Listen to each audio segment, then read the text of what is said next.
যেহেতু খেলতে হবে এই গরম আছে গরম আছে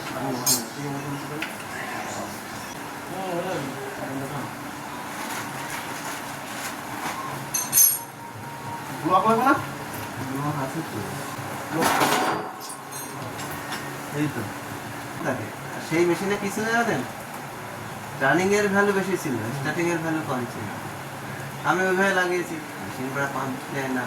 প্রেশার নেয় না মেশিন চলে গরমে বন্ধ হয়ে যায় নতুন না না সেটা হচ্ছে পাম্প